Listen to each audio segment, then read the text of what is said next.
Merhaba Richfluencer ailesi. ETF'ler, bir diğer deyişle borsa yatırım fonları. Düşünsenize tek bir işlem yaparak aynı anda yüzlerce hisseye, tahvile veya diğer yatırım araçlarına aslında erişim sağlamış oluyorsunuz. Hepsine de aynı anda yatırım yapmış oluyorsunuz. Yapılan araştırmalar gerçekten doğru bir portföy çeşitlendirmenin genel bir portföy riskini %30, %40 oranında azalttığını gösteriyor. Bugün baktığınız zaman Amerikan piyasasına bazı ETF'lerin günlük işlem hacimleri milyonlarca dolara ulaşıyor. Şöyle kabaca size ETF çeşitlerinden bahsedeyim. Sonra da bu ETF'lerin dezavantajları ve nasıl seçmemiz gerektiği konusunda konuşalım. Şimdi tahminen bilinen aslında en yaygın 5 tane ETF var. Bunlardan biri mesela az önce bahsettiğim endeks ETF'leri. İşte mesela BIST 100, BIST 30, Nasdaq, S&P 500. Bunlar ne yapıyor?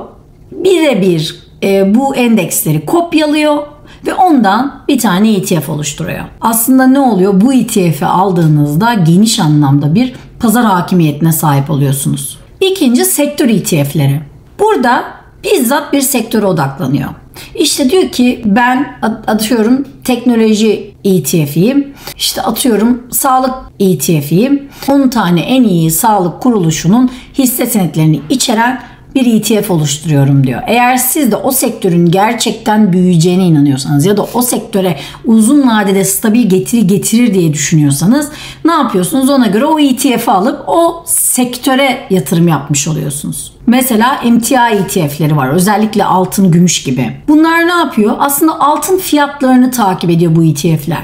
Yani siz gidip fiziksel olarak altın almıyorsunuz ama altının artışın oranında sizin hisse değeriniz artmaya başlıyor. Yani fiziksel varlık yerine fiyat hareketlerinden kazanç sağlıyorsunuz. Bir diğeri tahvil ETF'leri. Özellikle daha güvenli ve sabit getiri arayan yatırımcılar için bu ETF'ler ideal. Özellikle bu ETF'ler birçok devletin tahvilini içine koyuyor ya da biraz daha yüksek oranlar isteyenler de özel sektör tahvillerinin oluşturulan portföyleri içeren ETF'lere yatırım yapabiliyor. İşte burada aslında güvenlikle alakalı kaygılarınız giriyor. Bir de böyle daha niş dediğimiz tematik ETF'ler var. Yani daha spesifik alanlara yönelen ETF'ler var.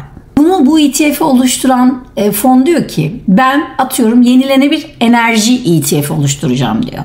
Yani bu ETF'in içinde sadece ve sadece yenilenebilir enerjiyi temsil eden işte en büyük adını söyle 10 tane şirket olacak diyor. Ama sistem sadece yenilenebilir enerjiyi temsil ediyor. Aynı zamanda şu an mesela çok ünlü yapay zeka, robotik teknolojiler bunların hep dünyada ETF'leri var. Aslında bu tematik ETF'ler geleceğe odaklanıyor, büyümeye odaklanıyor ve geleceğin trendlerini göz önüne alarak bu yatırım fonlarını yani borsa yatırım fonlarını oluşturuyor. Bu sayede yatırımcılar aslında istedikleri spesifik alana yatırım yapabiliyorlar. Peki bir ETF'i nasıl seçeceğiz?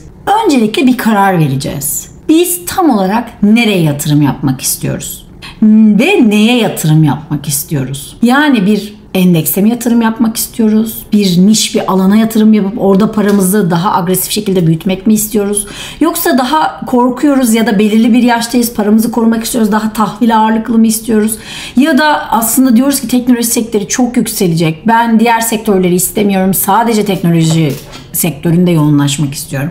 Yani önce bir karar veriyoruz. Sonra bu verdiğimiz kararı takip eden ETF'leri sıralıyoruz. Bu sıraladığımız ETF'lerde diyelim işte S&P 500'ü takip eden ETF istedik. İşte sıraladık. İşte 2-3 tane önümüze geldi diyelim. Hani basit olsun diye anlatıyorum. Şimdi ne yapıyoruz? Yanlarına bunların öncelikle komisyon ücretlerini yazıyoruz. Çünkü birebir endeksi takip ettiği için yani ekstra herhangi kendinden bir şey katmadığı için aslında burada önemli olan düşük komisyon ücreti ödemek. Özellikle böyle binde 5'ler falan gibi çok cazip komisyonlar var. Gerçekten oldukça düşük ücretli ETF'leri mevcut. Ve gerçekten de yatırımcılar arasında çok popüler. Baktığınızda işte devasa bir portföy büyüklükleri var. Sonra yanına şirketin günlük işlem hacmini yazıyoruz. Peki neden? Çünkü günlük işlem hacmi ne kadar yüksekse o zaman alım satım spreadi dediğimiz fark daralır. Yani şöyle söyleyeyim, eğer bir günlük işlemde hacim azsa onun içerisinde yapılan her hareket ETF'in fiyatını çok hızlı yükseltir ya da yapılan bir satış ETF'in fiyatını çok hızlı bir şekilde düşürebilir. Ama işlem hacmi büyüdükçe o ETF'e yapılan etkinin genel fiyat performansına uyandırdığı etki azalır. Biz buna işte spreadler diyoruz. Eğer bir ETF'in günlük işlem hacmi yüksekse size tüm alım satım işlemlerinde ciddi olarak kolaylık sağlar. O yüzden ikinci olarak da mutlaka yanına ne yapıyoruz? Günlük işlem hacimlerini koyuyoruz. Çünkü paraya çevirmek istediğimizde zarar etmek istemiyoruz. Yani nakite ihtiyacımız olduğunda bunu satarken zarar görmek istemiyoruz. Ve en sonu en önemlilerinden biri. Biz buna teknik olarak tracking error diyoruz. Yani takip hatası. Bu tracking error dediğimiz şey, yani takip hatası dediğimiz şey aslında kopya edilen ETF'in ana ETF'in hareketlerine uyumunun kontrolü. Yani elimizdeki ETF doğru kopya edilmiş mi? Yani gerçekten endeks performansını birebir aynı sağlayabiliyor mu? Tracking error noktasında size sayısal bir aralık verirsem daha iyi olur. Şimdi ETF bunu nasıl anlayacaksınız? Size böyle genel bir referans bilgi vereyim. Zaten bu tablolarında da tracking error'ları görebilirsiniz. Eğer böyle bir 0.5 yani binde 5 ile %1 arasına bir bakın. Eğer binde 5'in altında bir tracking error söz konusuysa gerçekten çok yakın yani hata oranı çok düşüktür. Gerçekten aldığınız ETF kendini bağlı bulduğu yani kopyaladığı endekse yakın bir çalışma gösteriyordur.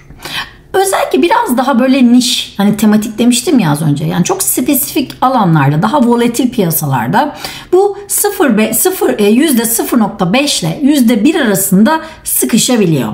Biz eğer o alan daha böyle volatilse, yani hareketleri daha keskin bir piyasaysa, ya böyle dediğim gibi niş alansa, o zaman görebiliyoruz, maruz görebiliyoruz. Ama eğer bir tracking error %1'in üstündeyse orada bir soru işareti koymanız lazım. Orada gerçekten endeksi doğru takip edemeyebilir. Orada bir hata olmuş olabilir. Burada düşünebilirsiniz ki bu şirkette bu yönetimiyle alakalı bir verimsizlik olabilir veya fon şirketinin, ETF şirketinin likiditeyle alakalı sorunları olabilir diye, dediğim gibi orada bir soru işareti koymanızda fayda var. Özellikle siz S&P 500 gibi büyük, likit ve geniş kapsamlı bir endeksi takip ediyorsanız bu ETF'in yıllık tracking error'ı yani takip hatasının %0.5 yani binde 5'ten aşağı olması beklenir arkadaşlar. İşte bu olduğunda biz deriz ki elimizdeki ETF endekse çok yakın bir şekilde hareket ediyor.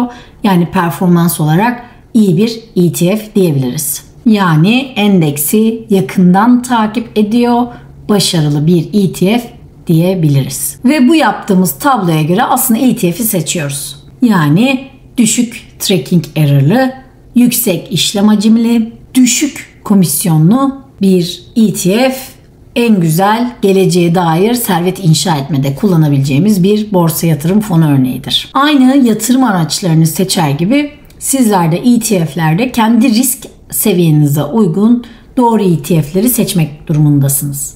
Eğer risk algınız arttıkça daha önce konuştuğumuz gibi yatırım fonlarında da ETF'lerinizdeki hisse senetli oranları ya da ona uygun endekslerin miktarı artacaktır.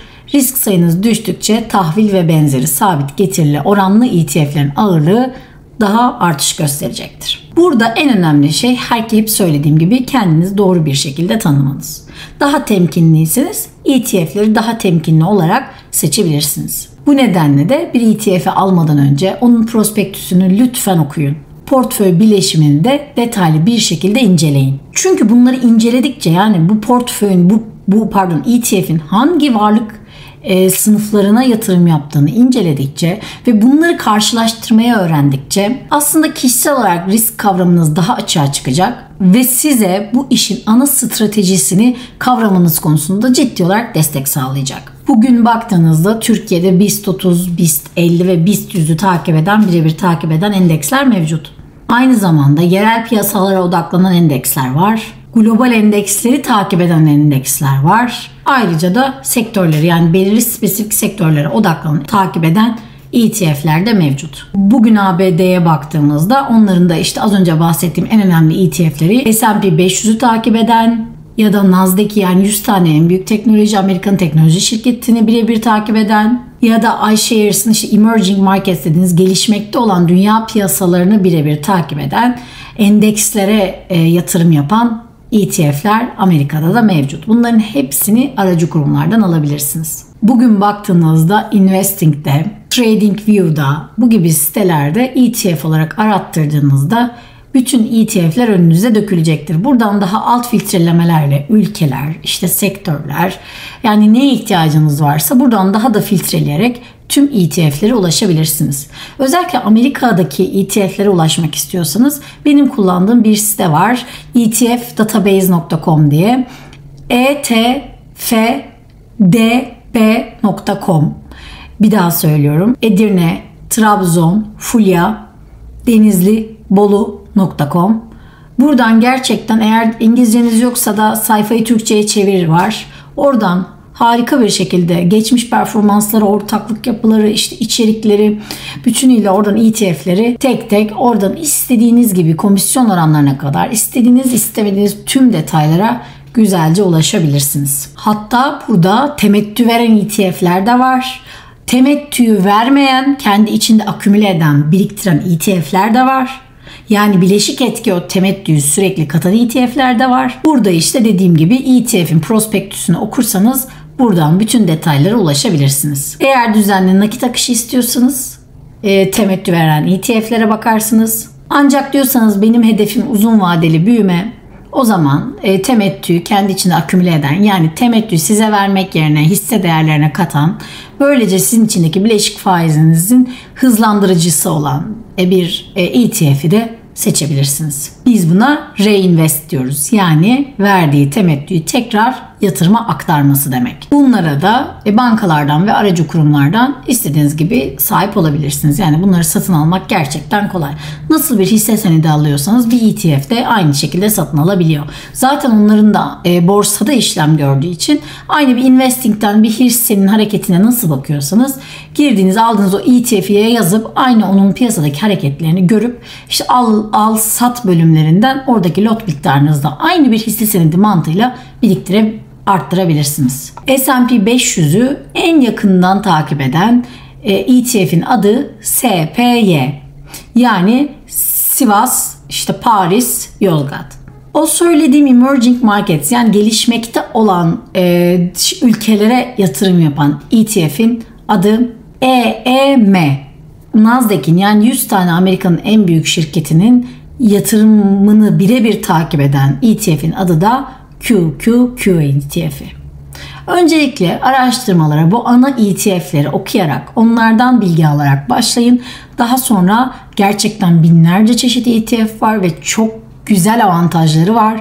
Bu ETF'lerin prospektüslerini okumayı öğrendikten sonra kendinize uygun harika ETF'ler bulacaksınız. Unutmayın ki hangi ETF'e yatırım yapmanız gerektiği tamamen sizinle ilgili. Sizin risk toleransınıza, yatırıma ayırmak istediğiniz sürenize, yani vadenize ve gerçekten finansal olarak ne kadar kazanç elde etmek istediğinizle alakalı hedeflerinize bağlı olarak değişiyor. Umarım ETF'ler hakkında hazırladığım bu video işinize yaramıştır. Artık borsa yatırım fonlarını aynı yatırım fonları gibi, yani menkul kıymet yatırım fonları gibi tanımışsınızdır.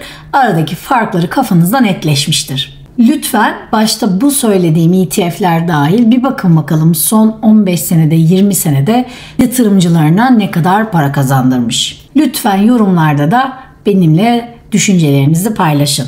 Eğer videomu beğendiyseniz beğen tuşuna basmayı, kanalıma abone olmayı unutmayın. Bir sonraki videoda görüşmek üzere. Hem sağlıklı hem bol paralı, bol kazançlı günler diliyorum.